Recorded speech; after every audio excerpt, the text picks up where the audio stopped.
इस वीडियो में हम FAR2 के पास्ट एग्जाम से रिलेटेड एक MCQ डिस्कस करेंगे जो कि कंसोलिडेशन के टॉपिक से रिलेट करता है। क्वेश्चन ये है कि which two of the following elements are not included within the definition of control.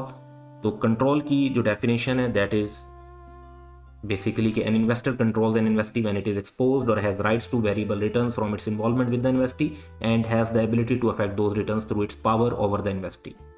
तो पहला जो पॉइंट है वो है power to participate in the financial and operating policies of the investee, और ये डेफिनेशन में शामिल नहीं है। ये इनफैक्ट सिग्निफिकेंट इन्फ्लुएंस की डेफिनेशन है जो कि एसोसिएट का रिलेशनशिप क्रिएट करती है। तो एक तो ये हम कहेंगे कि कंट्रोल में शामिल नहीं है। दूसरा है power over the investee to affect the amounts of investor returns.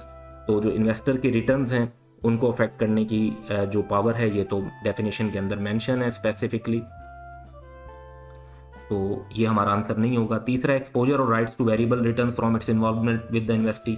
तो ये जो वेरिएबल रिटर्न्स को अफेक्ट करना, उन पे राइट्स होना, ये भी शामिल है, तो ये भी हमारा आंसर नहीं होगा।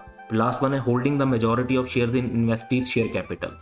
ये वंस अगेन अक्सर जब आप मेजॉरिटी शेयर होल्ड करते हैं तो अक्सर ये होगा कि आपका कंट्रोल भी होगा, लेकिन ये कंट्रोल की डेफिनेशन में क्राइटेरिया नहीं है, तो इसको भी हम सिलेक्ट करेंगे। क्वेश्चन ये पूछा था डेफिनेशन में कौन सी दो चीज़ें शामिल नहीं हैं, तो A और D डेफिनेशन का पार्ट नहीं है, B और C डेफिनेशन का पार्ट है।